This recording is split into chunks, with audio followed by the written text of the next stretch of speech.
Un, deux, un, deux, un, deux. Yes, bon, super. Gloire à Dieu. Oh, ce matin, je crois qu'il faut acclamer la puissance du nom de Jésus. Amen.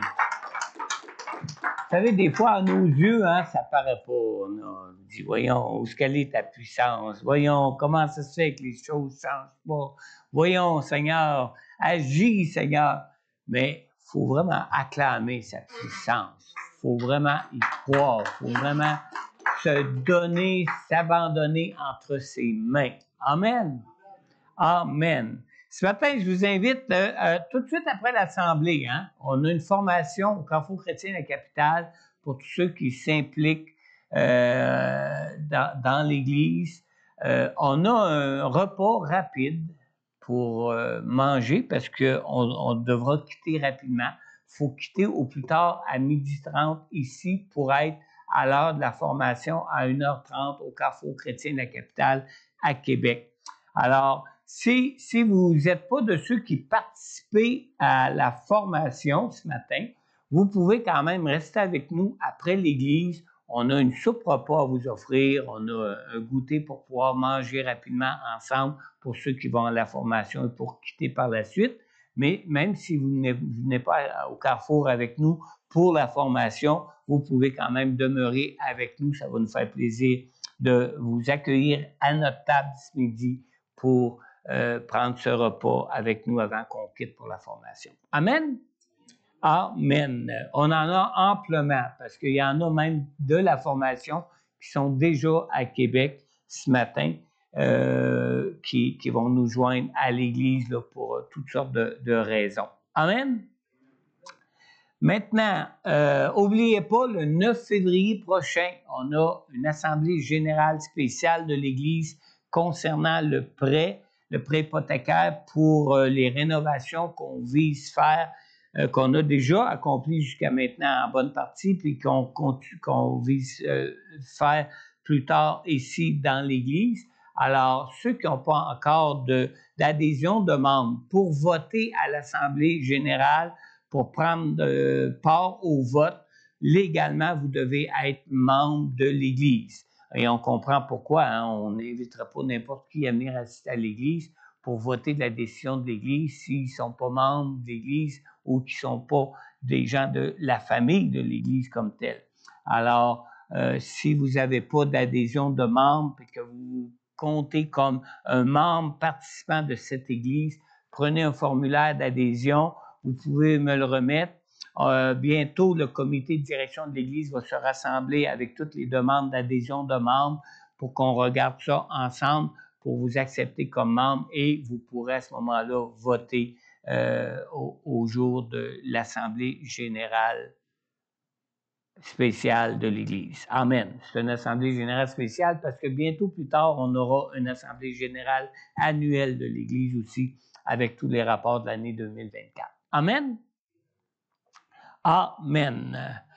Je me demande si j'oublie pas quelque chose. Oui, peut-être juste mentionner que bientôt, on va commencer l'aménagement du théâtre. On va avoir à ranger des choses, on va avoir à sortir des choses du théâtre, on va en avoir à en rentrer d'autres, etc. Il va y avoir beaucoup de travail, de travaux à faire, des petits travaux, du déplacement, du triage. Exactement, toutes sortes de choses qui vont être sous la direction de Pasteur Daniel. Alors, si vous êtes libre pour ces journées-là, pour donner un coup de main comme bénévole à Pasteur Daniel pour l'aménagement, ça va être en février et en mars. On a 3 samedis en février, 3 samedis en mars, le 8, le 15, le 22 de février. Et le 8, le 15 et le 22 mars. Alors, n'hésitez pas à contacter 9h le samedi matin. Entre 9h et 4h. Alors, n'hésitez pas à contacter Pasteur Daniel pour donner votre disponibilité pour ces journées où on va faire une grande corvée. Hein? On peut dire ça comme ça, une grande corvée? C'est pas tous des gros travaux. Non, c'est pas des... Il y a plein de petites choses à faire ensemble et tout ça, là. Un bon temps même pour se connaître, à travailler ensemble. Amen? Surtout, oui. Je vous invite ce matin pour la parole de Dieu à tourner avec moi dans Osée. On va dans un livre de prophètes ce matin.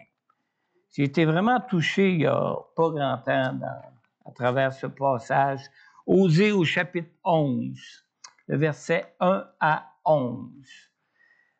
Vous savez, par rapport à cette prophétie qui est donnée par Osée dans le chapitre 11, j'espère vraiment vous prêcher la parole de Dieu avec amour et avec compassion ce matin. Vous savez, de ce temps-là, je suis dans Jérémie.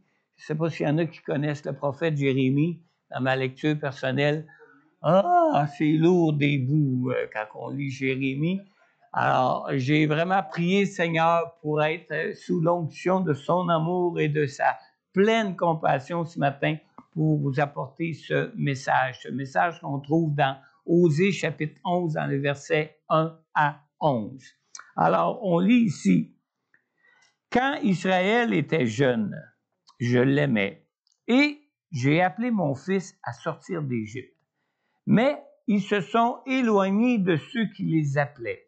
Ils ont offert des sacrifices au Baal et fait brûler de l'encens en l'honneur des idoles. C'est moi qui ai guidé les pas d'Éphraïm, qui l'ai pris par les bras, mais ils n'ont pas vu que je les guérissais. Je les ai tirés avec des liens d'humanité, avec des cordages d'amour.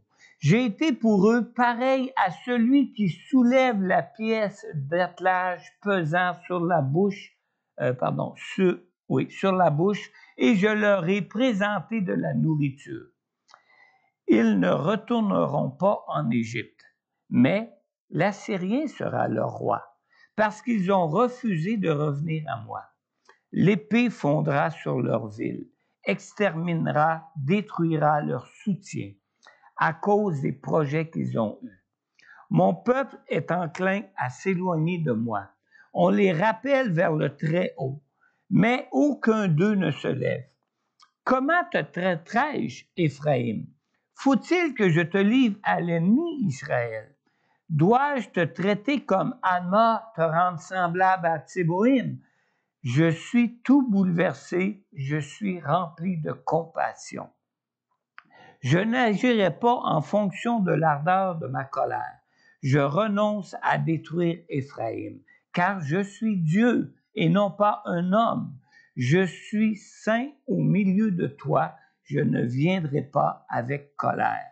Ils suivront l'Éternel qui rugira comme un lion, car il rugira, et des enfants accourront de la mer. Ils accourront de l'Égypte pareil à un oiseau et de l'Assyrie pareil à une colombe. Je les ferai habiter dans leur maison, déclare l'Éternel. Amen.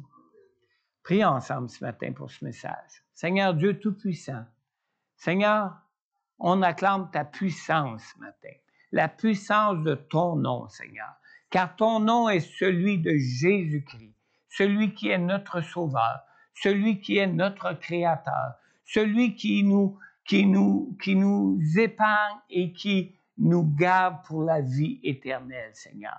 Seigneur, c'est ton esprit, ton nom tout-puissant que nous acclamons ce matin sur nous, afin que nous puissions, Seigneur Dieu, avoir des cœurs disposés à ta parole, à ton appel ce matin, disposés, Seigneur Dieu, à recevoir ton amour et surtout disposés, Seigneur Jésus, à voir avec nos yeux combien tu es un Dieu qui est bon, combien tu es un Dieu qui est grand, combien tu es un Dieu qui est puissant et plein d'amour et de compassion pour sauver même des pécheurs comme nous, Seigneur.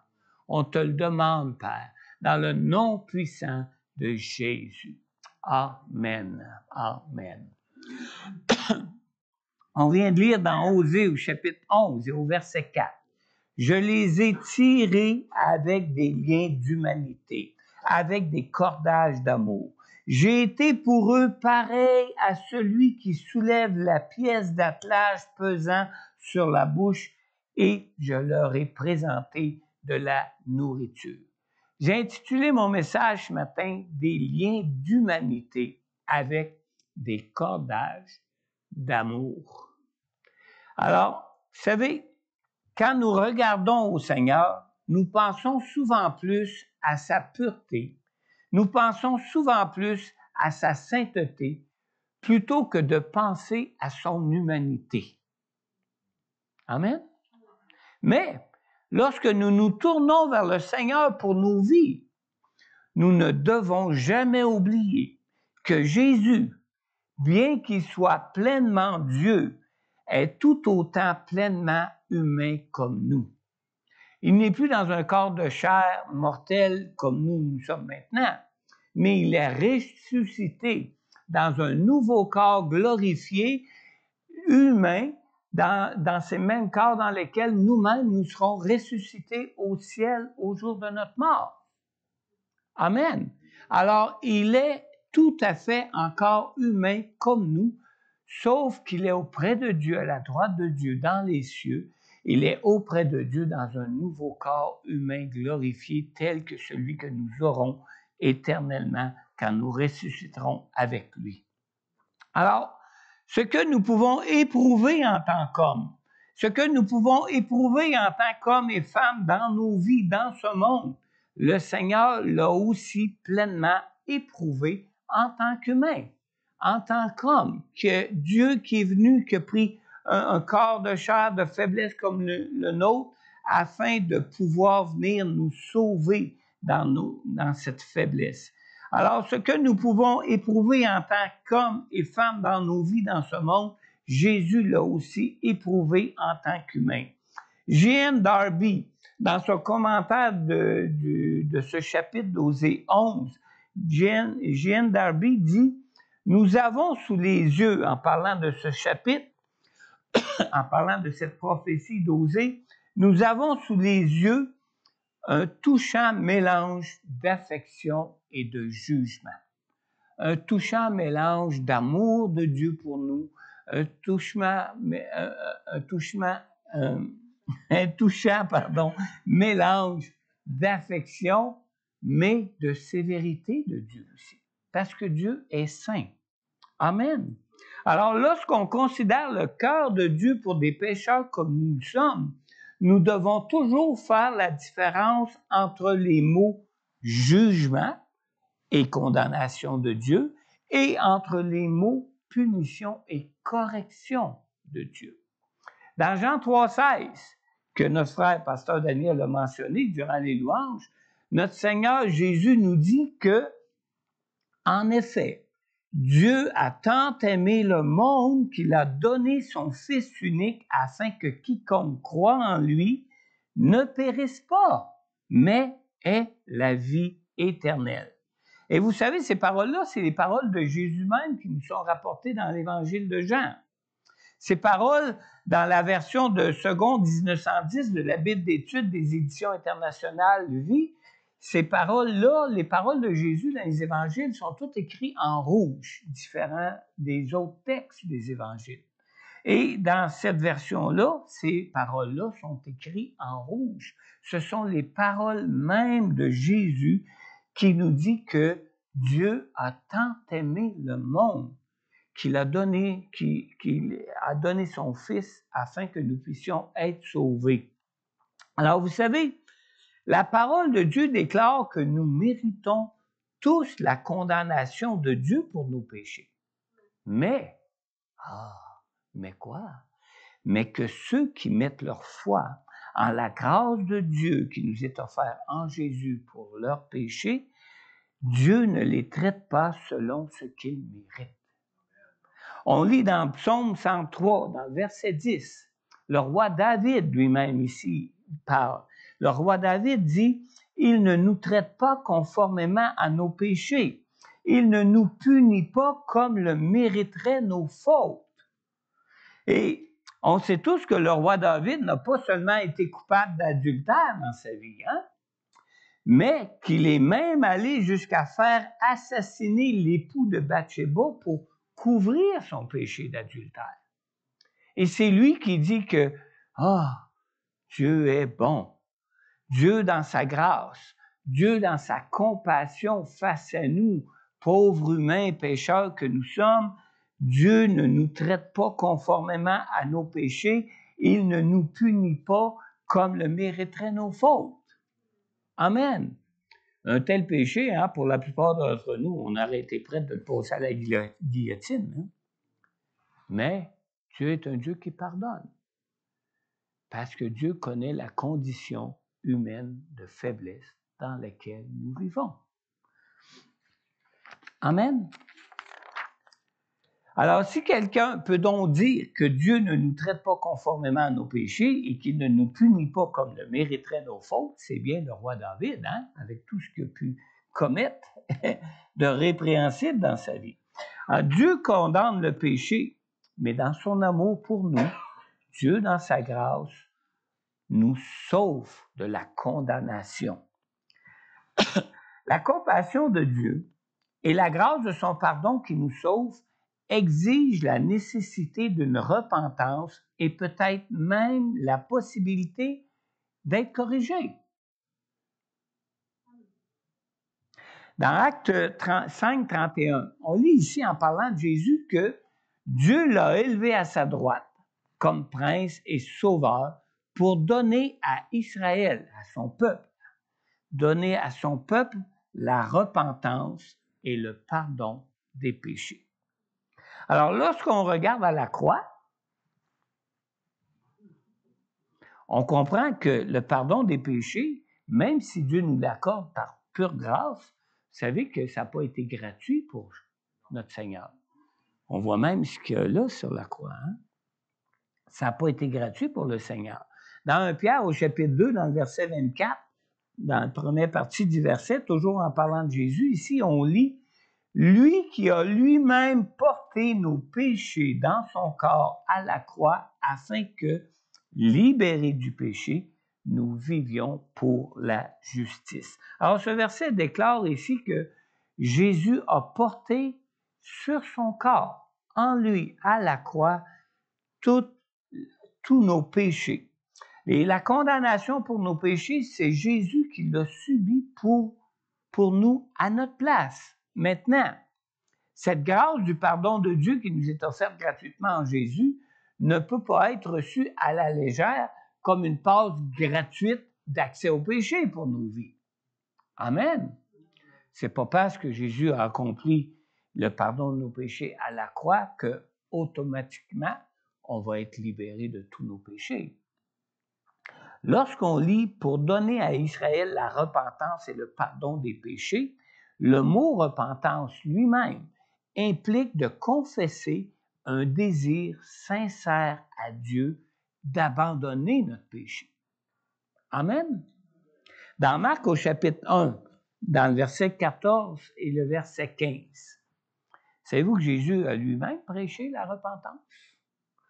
Après que Jean eut été arrêté, on lit ici, dans le verset 14 et 15 de Marc 1, Jésus alla en Galilée.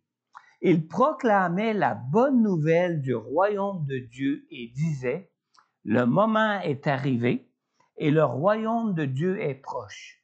Changez d'attitude. » Ou selon la traduction de Bible que vous avez peut-être dans vos Bibles encore la traduction « Repentez-vous et croyez à la bonne nouvelle. » Alors, le point à saisir ici, pour ceux qui pourraient continuer à se plaire de marcher sur le chemin spacieux qui mène à la perdition, le point qui est à saisir ici, on trouve ça dans Matthieu 7,13, est que Dieu peut avoir à nous punir pour nous corriger, même quand on lui a confié notre vie, même quand on a mis notre foi en Jésus qui a tout accompli à la croix pour notre pardon pour nous. Dieu peut avoir à nous corriger. Et bien que nous puissions croire en Jésus, si nous manquons de repentance, Dieu qui ne veut pas que nous périssions avec le monde, peut se voir même obligé de nous corriger. Nous lisons dans 1 Corinthiens 11, dans le verset 32. « Mais quand nous sommes jugés, c'est le Seigneur qui nous corrige afin que nous ne soyons pas condamnés avec le monde. » Est-ce qu'il y en a qui se souviennent de ce verset-là? On le lit à peu près tous les mois ou presque à chaque mois, à chaque fois qu'on prend la Sainte Seine, qu'on prend le repas du Seigneur. Et notez bien ceci. Le Seigneur ne se révèle pas aux pécheurs pour les condamner, mais le Seigneur se révèle aux pécheurs dans le but de les sauver. Hein? Dieu ne prend pas plaisir à nous corriger. Dieu ne prend pas plaisir à nous ramener dans le droit chemin quand nous demeurons sur un chemin large qui mène à la perdition. Dans Osée 11.1, on a lu « Quand Israël était jeune, je l'aimais et je l'ai appelé et j'ai appelé mon fils à sortir d'Égypte. » Alors, entre toutes les nations du monde, ce sont les descendants de Jacob que Dieu a appelés à devenir son peuple. Un peuple qui serait mis à part sur terre pour lui. Ça, c'est entre toutes les nations qu'on connaît dans le monde. Hein. Dieu aura pu choisir les Égyptiens, qui étaient une grande puissance mondiale à l'époque. Dieu aura pu choisir n'importe quelle autre nation, mais il a choisi Israël. Et pourquoi qu'il l'a choisi? Dieu n'a pas appelé Israël entre tous les autres peuples parce qu'il était une nation meilleure et plus grande que les autres. On lit dans Deutéronome 7, au chapitre 7 et au verset 8, première partie du verset 8, « Ce n'est pas parce que vous dépassez tous les peuples en nombre que l'Éternel s'est attaché à vous et vous a choisi. En effet, vous êtes le plus petit de tous les peuples, mais c'est parce que l'Éternel vous aime. » Alors, quand Dieu nous appelle, c'est pour nous sauver parce qu'il nous aime. Amen. Parce que Dieu nous aime. C'est parce qu'il nous aime que Dieu nous appelle. Et Jésus peut nous sauver parce qu'il a lui-même subi à notre place la condamnation que nous méritions pour nos péchés à nous. Dans Ésaïe 53, dans le verset 6 et dans le verset 8, la première partie du verset 8, on lit ici, « Nous étions tous comme des brebis égarées. Chacun suivait sa propre voie, et l'Éternel a fait retomber sur lui nos fautes à tous. » Et on lit au verset 8a, « Il a été enlevé sous le jugement. » Alors le jugement, la condamnation de Dieu, c'est Jésus qui l'a porté. Alors, quand on vient à lui, quand on confie notre vie au Seigneur, quand on est repentant pour nos péchés, la condamnation de Dieu pour nos péchés est levée dessus nous. Et on est pardonné et réconcilié avec Dieu, où ce qu'on peut éternellement, au jour de l'éternité, nous retrouver en pleine présence de Dieu pour l'éternité. Amen. Subir le jugement de Dieu et subir une punition de Dieu sont deux choses très différentes l'une de l'autre. Deux choses très différentes. À la croix, ce n'est pas une simple punition de Dieu que Jésus a subie pour nous à notre place. Romains 6.23 nous dit, en effet, le salaire du péché, c'est la mort. Mais le don gratuit de Dieu, c'est la vie éternelle en Jésus-Christ, notre Seigneur. Alors, à la croix, Jésus a souffert physiquement dans son corps et il est aussi mort physiquement parce qu'il subissait le jugement, la condamnation de Dieu pour le prix de nos péchés, pour les péchés, le jugement que nous méritions pour nos péchés. Alors, quand on parle du jugement de Dieu, on ne parle pas d'une simple punition en guise de correction. Quand on parle de jugement, on parle d'une condamnation à mort par Dieu. Et ça, Jésus l'a vécu pour nous. Il est mort à la croix, mais parce il avait vécu sans péché, Dieu l'a ressuscité d'entre les morts, mais le prix pour notre condamnation. La colère de Dieu à cause de nos péchés dans nos vies, c'est Jésus qui l'a porté pour nous à notre place. Alors, lorsqu'on parle d'être puni par Dieu, on parle seulement d'être corrigé par Dieu. On parle de Dieu vraiment comme étant un bon père plein d'amour pour ses enfants, un bon père qui, parce qu'il aime ses enfants, nous corrige dans nos vies. Et non pas un bon père qui veut la mort de ses enfants parce qu'ils font des fautes. Amen. Dans Hébreux 12, dans le verset 5 et 6, excusez-moi, je vais prendre un verre d'eau. Même les fleurs commencent à sécher. Dans Hébreux 12, dans le verset 5 et 6, on lit ici, « Vous avez oublié l'encouragement qui vous est adressé comme à des fils? Mon fils, ne méprise pas la correction du Seigneur et ne perds pas courage lorsqu'il te reprend. En effet, le Seigneur corrige celui qu'il aime et il punit tous ceux qu'il reconnaît comme ses fils. » Pourquoi? Parce qu'il nous aime, tout simplement. Alors, vous savez, Dieu ne veut pas abandonner ses enfants rebelles. Dieu est même triste de se voir forcé de nous punir. C'est vrai. Hein? Des bons parents, là, quand ils voient leurs enfants mal faire, ils veulent pas leur mort. Ils veulent juste, à un moment donné, les corriger de ce qu'ils font mal pour qu'ils arrivent à pleinement bénéficier de la vie et non pas subir la vie ou comment on dit, donc, périr de leur vie. Amen.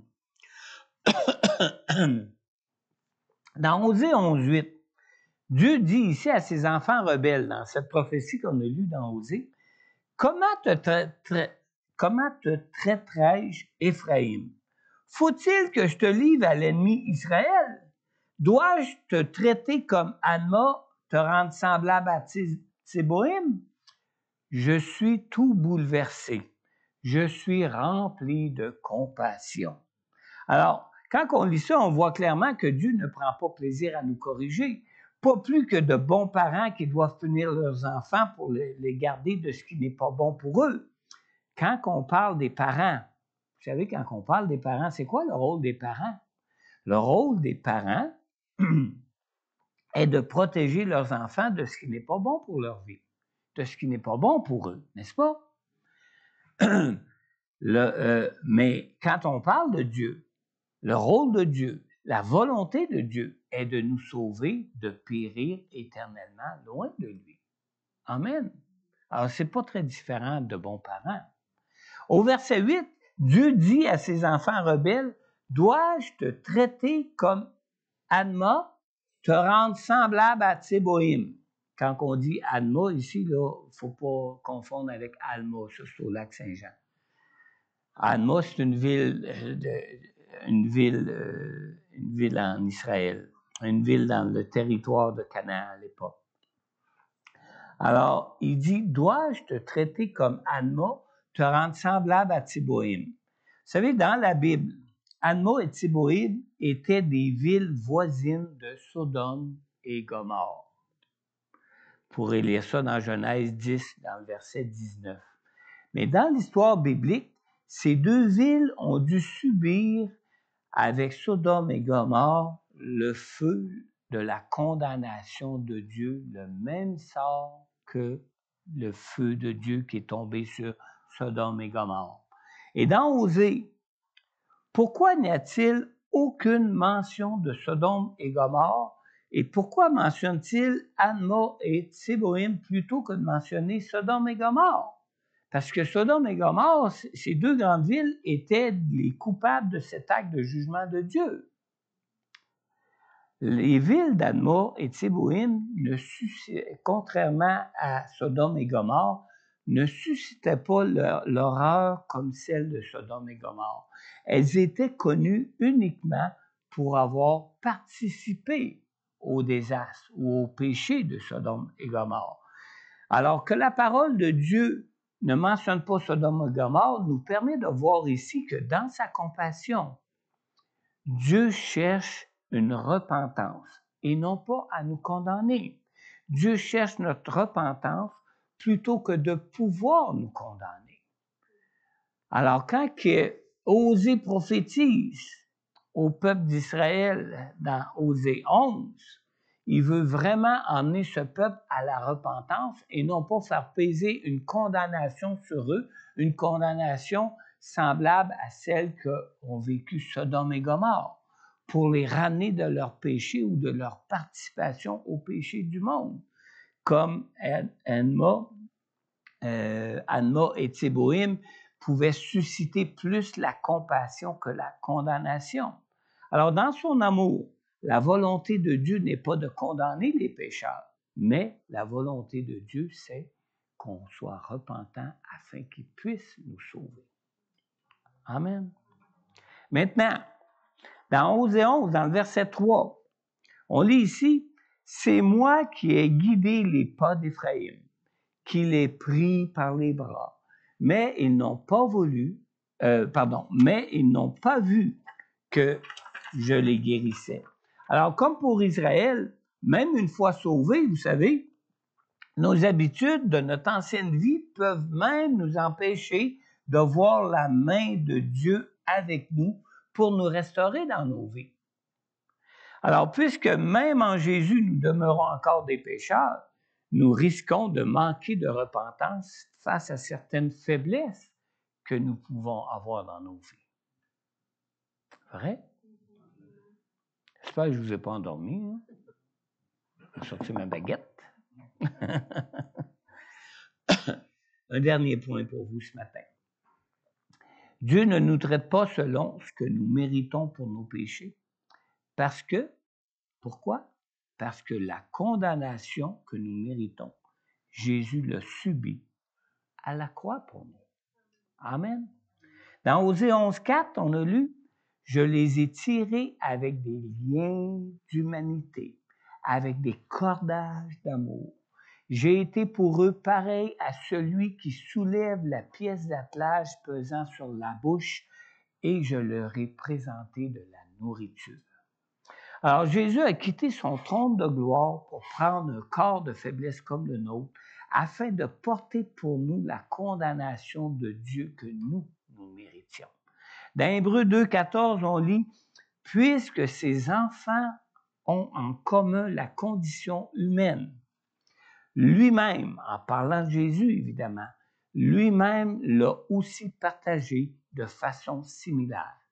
Ainsi, par sa mort, il a pu rendre impuissant celui qui exerçait le pouvoir de la mort, c'est-à-dire le diable. » Alors, vous savez, il existe un principe de justice dans nos lois qui dit qu'un coupable ne peut pas être jugé 2 fois pour une même faute. Vrai? Amen. Et le jugement de Dieu qui a été subi par Jésus à la croix, qui était lui-même dans un corps semblable au nôtre, qui lui-même portait dans ce corps semblable au nôtre toutes les souffrances et toute la condamnation pour nos péchés, le jugement de Dieu subi par Jésus à la croix suit ce même principe de justice. C'est-à-dire qu'en subissant par ses souffrances et par sa mort le jugement de Dieu à notre place pour nos péchés, Jésus a rendu le diable. Vous savez, c'est qui le diable? Notre accusateur devant Dieu. Vous savez, c'est qui le diable? Le tentateur qui nous inspire et qui nous pousse toujours à pécher. Alors, Jésus a rendu le diable, celui qui exerçait le pouvoir de la mort, il l'a rendu impuissant. Impuissant pour nous sur nos vies. Alors, toutes les conséquences de nos péchés ont été expiées à la croix par Jésus.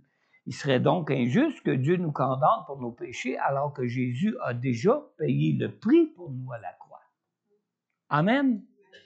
Alors, toutes ces démonstrations d'amour de Dieu pour nous, Jésus l'a désiré et Jésus l'a accepté afin de nous attirer à lui, de nous attirer à Dieu.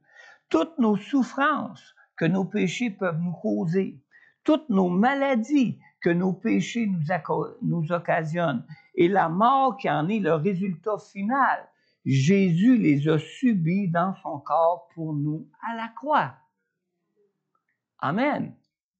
C'est pour ça qu'au jour de notre mort, nous pourrons ressusciter avec lui, parce que la mort n'aura plus aucun pouvoir sur nous. Amen. Alors, malgré tout, ce témoignage d'amour de Dieu qui avait été rendu à Israël, à travers tous ces liens d'humanité et ces cordages d'amour avec lesquels Dieu les attirait à lui, il est quand même étonnant de lire dans le verset 5, 12 et 11, « Ils ne retourneront pas en Égypte, mais l'Assyrien sera leur roi parce qu'ils ont refusé de revenir à moi. » Alors, vous savez, le Seigneur ne prend pas plaisir au jugement, je pense que je l'ai dit assez souvent depuis le début, hein? Ce n'est pas l'essence même, ce n'est pas l'essence de sa nature. Dieu n'est pas venu pour juger les hommes. Dieu est venu pour sauver des hommes. Et Dieu aime faire preuve de compassion et de miséricorde dans sa nature. Mais ce que ce verset nous annonce est que Dieu qui nous a créés avec la liberté de choisir pour nous-mêmes ne nous oblige jamais à nous détourner de nos péchés. Tu crois que Jésus a tout accompli à la croix pour le pardon de tes péchés? T'es pardonné. Mais si tu t'attaches à ton péché, Dieu permettra que tu en souffres pour que tu choisisses de revenir à lui. Amen. Dans Luc 11, on lit dans les versets 24 à 26. On le lit aussi dans Matthieu chapitre 12, dans le verset 43 à 45. Mais nous, on va regarder ce matin ici Luc 11, dans le verset 24 à 26. Écoutez bien ce que Jésus dit ici. C'est Jésus lui-même qui parle ici. Lorsqu'un esprit impur est sorti d'un homme, il va dans des endroits arides pour chercher du repos. Comme il n'en trouve pas, il dit, « Je retournerai dans ma maison, d'où je suis sorti. » Alors, il s'en va prendre 7 autres esprits, plus mauvais que lui. Et ils entrent dans la maison, s'y installent, et la dernière condition de cet homme est pire que la première. Quand Osée prophétise à Israël au verset 5, « Ils ne retourneront pas en Égypte, mais l'Assyrien sera leur roi parce qu'ils ont refusé de revenir à moi. » C'est qu'ils étaient dans une situation un peu semblable à celle que Jésus explique dans Luc 11. Lorsque nous confions nos cœurs à Jésus, il est important de nous garder en communion avec Jésus. Dans Luc 11, Jésus parle d'une maison qui est ornée, qui est décorée, qui est remise à l'endroit et tout, mais qui est vide.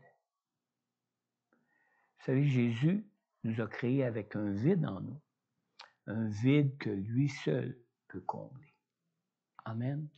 Alors, c'est important de nous garder en relation avec Jésus, de nous garder en communion avec lui. Un cœur pardonné, un cœur purifié de ses péchés ne peut pas demeurer libre de tout péché s'il ne se maintient pas en relation avec le Dieu qui, lui, a vaincu l'ennemi de nos vies. Amen.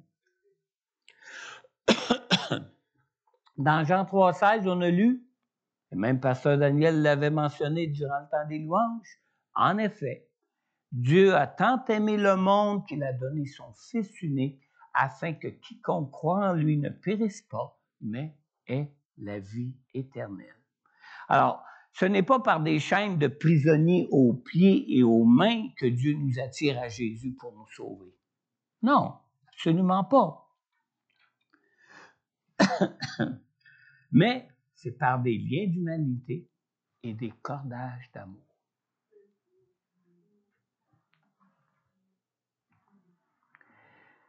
Laissez-moi vous raconter un témoignage de Napoléon. Vous connaissez tous Napoléon, pas les barbecues Napoléon, le célèbre Napoléon, qui était en exil à Sainte-Hélène. Napoléon a dit au général Bertrand, écoutez bien, « Je connais les hommes, et je vous dis aussi que Jésus-Christ n'est pas un homme. Tout ce qui le concerne m'étonne. Je suis subjugué par son esprit et sa volonté me confond. Il n'existe pas de comparaison possible entre lui et quelque autre personne au monde. Il est vraiment unique. Alexandre, César, Charlemagne et moi-même avons fondé des empires. Mais sur quoi s'appuyèrent les créations de notre génie? Sur la force. Sauf Jésus-Christ. Sur la force. Non, pardon. Seul Jésus-Christ fit de l'amour le fondement de son empire. Et aujourd'hui, de millions d'hommes meurent pour lui. Alors ce matin, es-tu prêt à mourir pour Jésus? Es-tu prêt à mourir à toi-même? Es-tu prêt à mourir à tes péchés pour avoir la vie en abondance, la vie éternelle que Dieu t'offre en Jésus?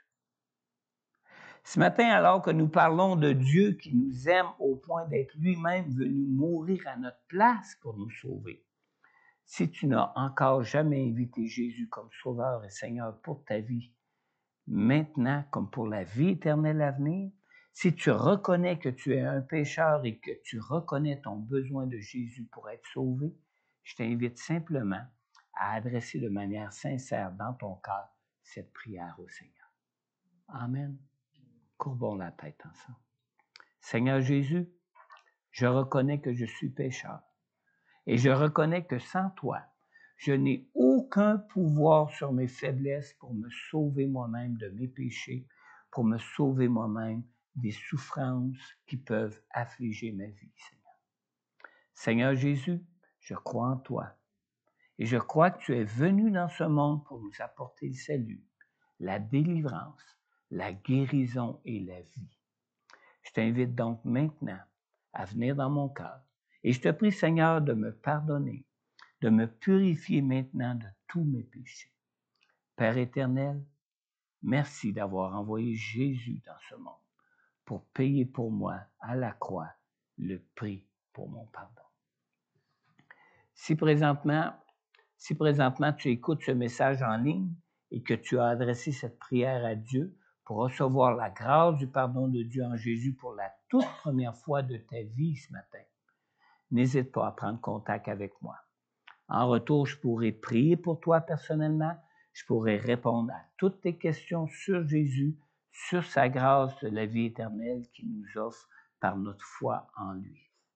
Alors si peut-être que tu es de ceux ou de celles qui avaient déjà fait cette prière au Seigneur auparavant dans votre vie. Mais si ce matin, peut-être, tu réalises ton manque de repentance pour être libéré, pour être délivré de l'esclavage de certaines faiblesses dans ta vie, je t'invite maintenant à te tourner vers Dieu et prier, Seigneur, pour lui confier ton désir, un désir sincère dans ton cœur de t'en détourner. Demande-lui aussi de te montrer sa présence avec toi au milieu des combats que tes faiblesses peuvent t'entraîner dans ta vie. Alors, si tu écoutes ce message en ligne, je t'invite aussi à prendre contact avec moi afin que je puisse aussi prier avec toi. Amen. Il est 11h moins 5. Je vais inviter Daniel à nous conduire dans un dernier chant de louange. Il y a plusieurs chants qui pourraient aller avec cette prédication-là ce matin que tu as choisi, Daniel.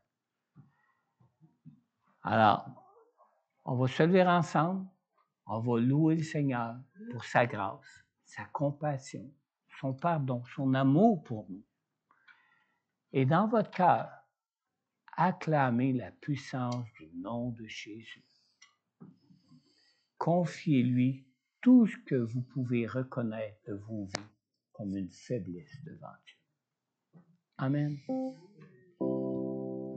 Confessez-lui votre désir d'être délivré de vos faiblesses. Confessez-lui votre désir d'être changé, d'être transformé afin de marcher comme un nouvel homme en Jésus. Amen. S'il y en a qui veulent s'avancer pour la prière, on pourra prendre un temps de prière. Daniel va nous conduire. Amen. Quoi de mieux que de reprendre le chant Entends mon cœur? Comment expliquer, comment décrire un amour si grand? C'est ce qu'il parlait, justement. si puissant, c'est incompréhensible. Comment expliquer et comment décrire un amour si grand, si puissant que ne pourrait pas contenir. Tu sais mes espoirs, Seigneur, tu sais mes craintes. Et mes mots sont bien trop petits pour dire tout l'amour que j'ai pour toi. Alors entends mon cœur, alors entends mon cœur, mon esprit qui te loue. Entends le chant d'amour d'un enfant racheté. Je prendrai mes faibles mots pour te dire quel Dieu merveilleux tu es. Alors je ne pourrai pas te dire combien je t'aime. Alors entends mon cœur. Si tout comme la pluie, les mots pouvaient couler. Et si j'avais l'éternité, je ne pourrais pas l'exprimer. Mais dans les battements de mon cœur, tu entendras toujours. Merci pour la vie, pour la vérité.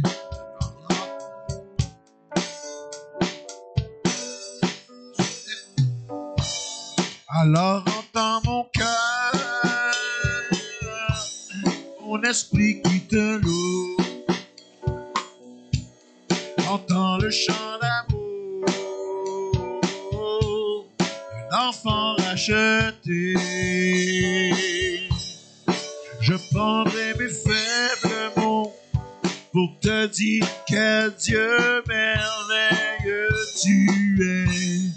Je ne pourrai pas te dire combien je t'aime. Alors entends mon cœur. Tu sais nos espoirs, Seigneur, tu sais nos craintes. Et nos mots sont bien trop petits pour dire tout l'amour que nous avons. Alors entends-nous cœurs, nos esprits qui te louent. Entends le chant d'amour de tout est racheté. Nous prendrons nos faibles mots pour te dire quel Dieu merveilleux tu es. Mais nous ne pourrons pas te dire tout notre amour. Alors entends nos cœurs, alors entends nos cœurs, nos esprits qui te louent. Entends le chant d'amour de tout est racheté.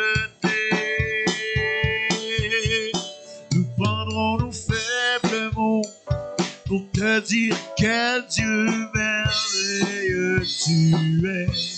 Mais nous ne pourrons pas te dire tout notre amour.